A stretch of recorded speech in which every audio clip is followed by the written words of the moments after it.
All right, we're going to take a quick break here, and we're going to come back with some more interviews and obviously updates on the elections as we get them. So come right back on the Young Turks.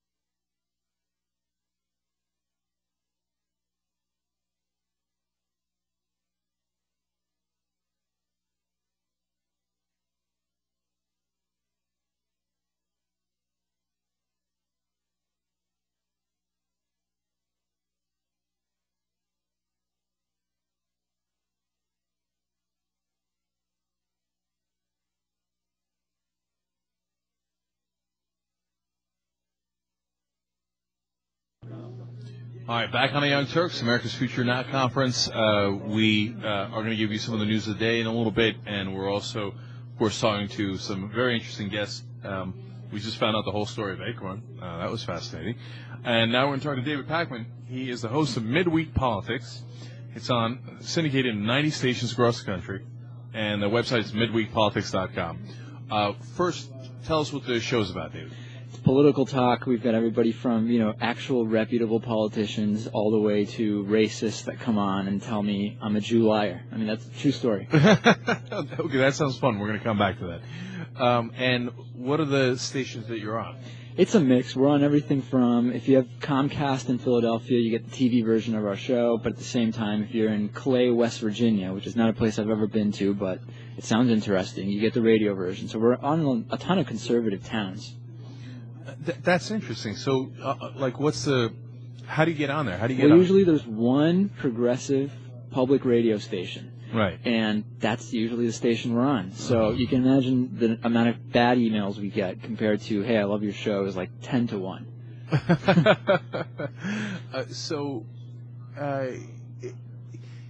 Is it the Amy Goodman model? Because she got on everywhere she possibly could, right, and didn't care what it was, and she just got on there, and then she became this huge phenomenon in a lot of ways. Is it the same thing, or is it a little different? I guess it's similar in some ways. I mean, we've gotten kicked off of some stations for being too liberal, so I don't know how often. I'm sure it's happened to her too, but I don't know that the stations in the more conservative areas are picking her up. Maybe they are, I don't know. But I've gotten emails saying we got too many complaints because you said they should be handing out fetus dolls in schools, and people here actually think they should, so we can't air your show anymore. And I say, you know what? Honestly, sometimes I start kind of worrying about it, and I tell my producer, maybe we're doing something wrong, and they always have to talk me down and say, no, because if you were saying that they should be handing out those fetus dolls, the other 90% of stations are going to drop us. Yeah, I can't believe you're against fetus dolls. I'm really disillusioned by that, but okay. I was thinking of dropping you in the middle of the interview. All right, by the way, we did that story too. For the record, I'm also against fetus dolls. Now, but that's the interesting part. How do they drop you? Why do they drop you? I mean, is it a public station? Is it a private station? You see what I'm saying? That's an interesting dynamic. Well, public radio, a lot of people think that means NPR. It doesn't. Public radio just means it's a non-commercial station. They don't have ads. They have underwriting, or sometimes they don't even have underwriting. Sometimes it's a low-power FM station or a small AM station. So they can air whatever they want, but the idea is that if people complain, I don't know, I guess they don't like that. Even though the truth is, a lot of the stations are running automation. They're running music. They're running pre-recorded stuff. So usually they really want to have actual voices on, What's their motivation? I mean, if it's not a profit motive, if they're there to serve the community, don't you want different voices on there? You would think so. A ton of these stations start, the way a lot of these stations start is that the FCC has a separate type of process. If you're a really small station, if you're not looking to make a profit, you can get started really cheap. So tons of churches use it. So honestly, I'm almost embarrassed to say this, sometimes I'll accidentally email a station that is actually a Christian ministry or something like that. And sometimes they'll actually audition. Are they the ones that called you a Jew liar or no? They weren't, no. We can get to that.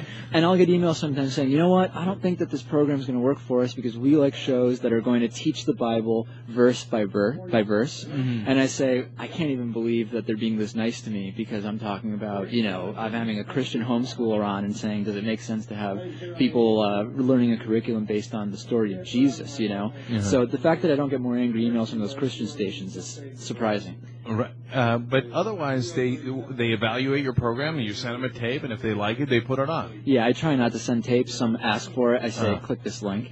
But some of them are actually, they're not up to date on internet. Right, but yeah, if they like it, they start airing it. Same thing with the TV stations. We're on a handful of regular commercial radio stations too.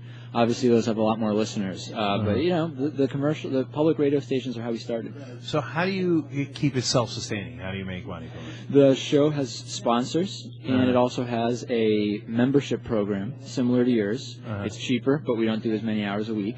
And we open up an archive to our entire 5-year period of shows. We've got extra interviews that don't make it onto the show, and people seem to like it. So that's kind of how we do it. Okay, that's great. Now let's talk about how you're a Jew liar. Well, that's honestly the main concern. Usually when I talk to someone, they say, "Are you a Jew liar or not?" That's the first question. I'm highly amused by that. So who accused you of that? Glenn Miller, former KKK or current KKK, who knows, in Missouri, who's running the It's the Jews Stupid campaign. I'm going to go with current KKK. I think it's fair to say, right? It's very, he's close enough. He's run as a Democrat. He's run as a Republican. He didn't win as any of those, so now he's trying as an independent. He ran these ads. He came on the show. He said, Jews control everything. And I said, I'm Jewish. I feel like I control nothing. Where are the meetings? Where can I go? I would love to control stuff. He said, you do because you're on a show. You have the bully pulpit. Well, he can start his own damn show. Sure he could. Okay, yeah. I don't know if he knows this. It's called being online. New media. Anyway. Yeah. So I said, do you hate me personally? I get that you think Jews are evil. I get that you think he also doesn't like blacks and homosexuals, by the way. Really? I didn't see Not that surprising, coming. Yeah, okay. But Jews are the main. He said compared to all other problems, the Jew problem is the biggest. So I said, do you hate me personally, though? We've never met. I'm giving you the opportunity to speak here. He said, yes, I do. You're a Jew liar. He came up with the term kike-alike, which I'd never heard before. I don't know if he coined it on my show, but it was, at least for me, an introduction to it. But wait, and some people accuse me of being secretly Jewish and part of the Jewish media conspiracy. Wouldn't I be kike-alike? I mean, what I don't know what it means. Yeah. I don't know what it means. I think it was that I said something he didn't like. I don't know. I asked a question, and he didn't like the framing of it. Imagine a KKK white supremacist telling me he doesn't like the framing of the interview. What can I tell you? Okay, and so that's an interesting interview. I mean, that's an interview I'd like to check out because you want to see how crazy the guy is, right? When I have people like him, Paul Cameron, Shirley Phelps Roper from Westboro Baptist Church, those are the interviews that get the most views, but they're also the ones where I start getting emails from stations saying, you've got to be really careful with these people because it can't seem like we're endorsing hate speech. And I get that, but to a certain extent, I've got to be able to interview people, right? No, absolutely. We of course every show makes its own decisions on who to interview, right, and how to interview them, etc. But I think for other shows, if you want to interview those people, I don't see anything wrong with it as long as you give it the right context. It's not like you're bringing the KKK guy on and saying he's legitimate. No, he just called you a true liar. I'm not putting on John Kerry and Glenn Miller and saying let's have a discussion about race relations. Right, I'm not doing that. And there's no false equivalency that you get in the mainstream media. That's right. It's truth in labeling. Okay, this guy's a kook, and here's his kookiness. And our regular audience, right, the people that are subscribing to our members' podcast, they get it. When I open up the interview by saying, who's a bigger problem, blacks or Jews? That's a question that the audience gets. Doesn't mean that I think this guy is doing something great. I'm totally on your side. And I just coined a term for him. You know what he is? He's a kookalook. Okay. So, but that's interesting because then you're getting heat from, I guess, liberals. Because you got only liberals. It's absolutely right. Oh, is that right? There was an internal discussion within a couple of the stations about whether this qualifies as hate speech or not, and whether that needs to be in some way regulated on the show. And some stations actually proposed amendments to their bylaws. This is how they run because they're non-for-profit. that would basically restrict my ability to do interviews like that. And I said, you really want to open up a slippery slope because you set these guidelines and says if people are offended, who? Right? Who is offended? It's completely subjective. People are offended by almost every minute of my show. Somebody is, right? Maybe a lot of people. People are offended by my producer's tattoo, which sometimes pops out on camera. I mean, you're opening up the door to... People are offended that I'm Muslim. People are offended that I'm not Muslim. People are offended because they think I'm a Jew. People are offended because they think I'm not a Jew. And it's amazing. You guys, we're on YouTube because we met a couple years ago, and you said, hey, start putting some cameras, put the videos on YouTube. The amount of conservative comments that I get on YouTube and anti-Jewish comments on YouTube is incredible. It's compared to any other venue. I'm called a Zion Nazi, even though we don't even talk about Israel or Palestine on the show. It just doesn't even come up. It's incredible that they found out what you were about. I guess so. Yeah, no, look, that's just the online world. There's we have a huge audience.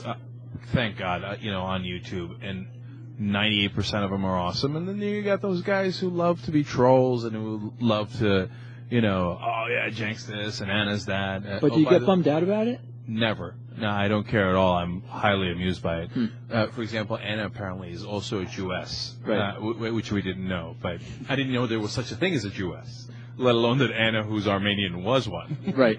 That's so right. I think that's a crack up, and people do all these crazy things and accuse us and all the insults. Yeah. Honestly, sometimes we end up getting the most regular listeners are people who dislike the show. I remember there's one email I got from a guy named Butch in Fort Bragg, California. Interesting place if you've never been there. And he says, I turned this on, I thought it was a reasonable show, and then I realized you were parroting liberal talking points and that your producer couldn't even put together a sentence barely. And from now on, I'm going to be monitoring the show to find out exactly what it is that you're talking about. That's great, right? I'd send him an email. He's a regular listener now. Yeah, I'd send him an email saying, God bless. Okay, you know what? I need you to find 10 more conservatives to monitor the show. Yeah, until it goes off the air. As he said, he'll monitor until it goes off the air, which hopefully will be a while. Man, let's hope you keep him busy. All right, so everybody check out MidWeekPolitics.com, and obviously that's your website, and you can podcast.